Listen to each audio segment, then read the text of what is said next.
Tied 3-3, bottom of the 10th, bases loaded, 2 outs. It's the Texas Rangers. What could possibly go wrong? Hello guys, and welcome back to Grav's Gaffes, the series where we take a look at the most embarrassing and the worst MLB plays throughout the week. We got some good ones this time, some real quality over quantity this time around, but what were the most embarrassing plays in the MLB this last week that you guys need to see? Watch till the end for every single play, and of course hit that subscribe button to the Sportsnet YouTube channel for the best sports coverage around. Now, unfortunately, and for me, it's to basically get out of the way, let's go on to the Rangers and Astros series, where it was just an absolute bloodbath against Texas. Let's be real here. The Astros were making mincemeat of the Rangers every single game, but there was the most embarrassing play, the top of the peak here for the Rangers, with the Astros winning it on a wild pitch. He won't leave the zone, you wouldn't think. That one gets away. Here comes Altuve. Game winner.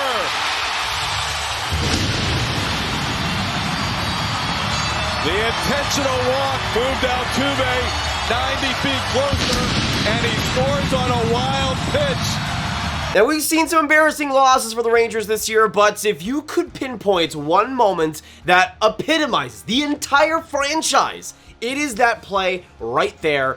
And it's not like the Rangers needed the win or anything. They're obviously not going to make the playoffs, but it still would have been nice. But for the Astros, it basically also symbolizes how each franchise has gone recently. Now let's keep going with the gaffes and let's keep going with the embarrassing plays. This one was just extremely disappointing. You would first think it was a catch and an amazing play at the plate, but the baseball gods had different plans.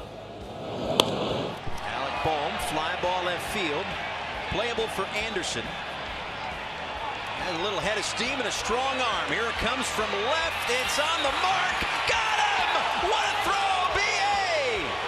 What a throw and what a tag by Fortes. After review, the call is overturned. The runner is safe.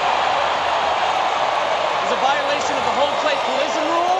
And just an unbelievable throw by Brian Anderson has to get neglected because the catcher was blocking the plates, and it's just so disappointing because that throw would have been absolutely legendary. It was an absolute missile, but of course, we can't have good things, I guess. And just to make it sting even harder for the Marlins, it was tied 1-1 in that inning, and it was the bottom of the 6th, 2 outs. If that play would have held on, that could have been the difference. The Phillies would eventually win that game 3-2, and because he was called safe, that's the ball game. Now this time, instead of home plate, we got some gaps in the outfield, and Aaron Hicks has not exactly been an MVP for the Yankees this year, but this moment just has to take the cake for the most embarrassing gaffe.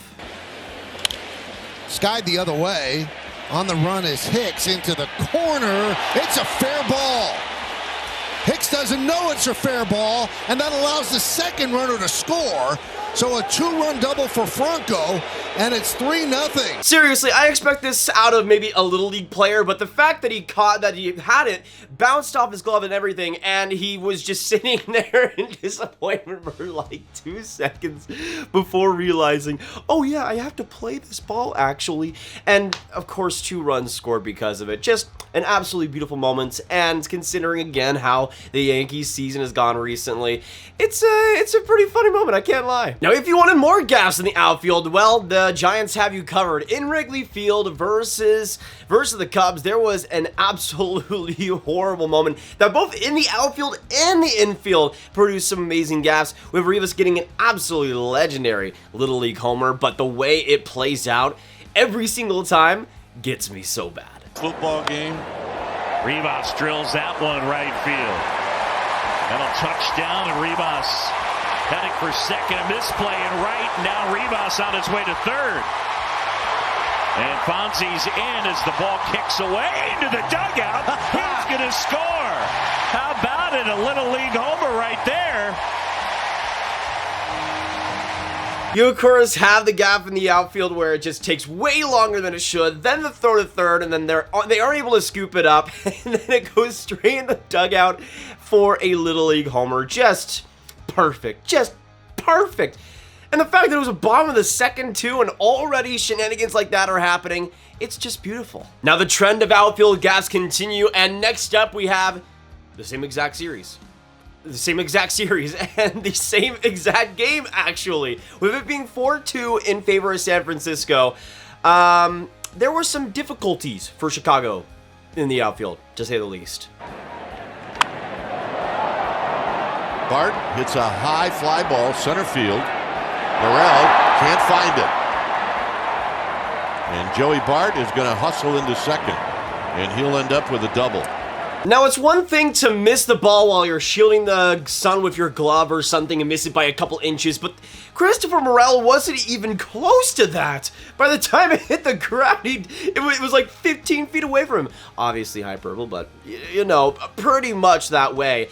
And we've had some amazing slams with Morel this season as a super impressive rookie, but there have been some issues at points. That play, though, was just the worst of it, and the worst gaffe of them all. But now, let's go on to the last graph for today's video, and probably my favorite here, between just a very routine game between the Angels and the Guardians. It was simple, it was basic, and nothing was really happening all too crazy until the 7th inning, where both Terry Francona and Phil Nevin, the managers for the Guardians and the Phillies, both got tossed between two pitches.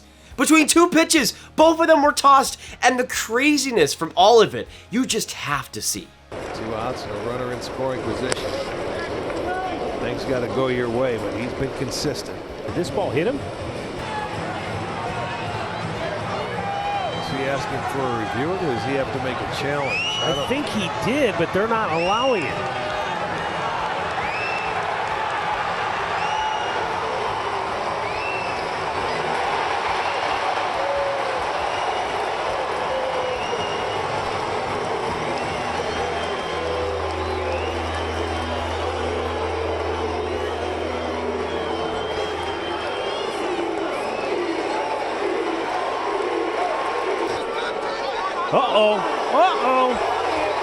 He's not allowing him to throw a warm-up pitch. Here comes Phil Nevin.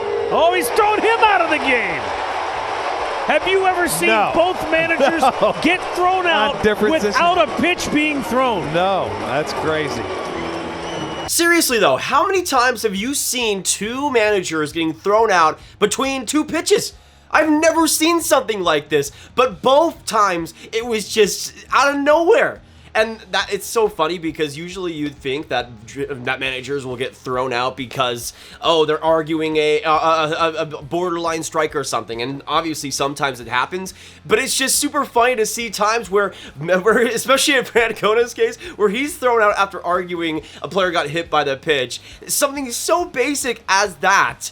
And he just goes completely off, and this huge argument between these two teams just goes off the rails because of it. Just perfect baseball and a perfect grab gaffe for both managers involved. But that'll be it for today, guys. Thank you so much for tuning in. If you enjoyed the gas for this week, let us know in the comments down below, and hit that like button, subscribe, hit that notification bell if you haven't already. Also comment, what was your favorite gaffe of this last week, and what do you think about Francona and Nevin both being thrown out at the same time almost? And of course, share this video with all the baseball fans you guys know online, and we will see you for the slams in a couple of days. Goodbye.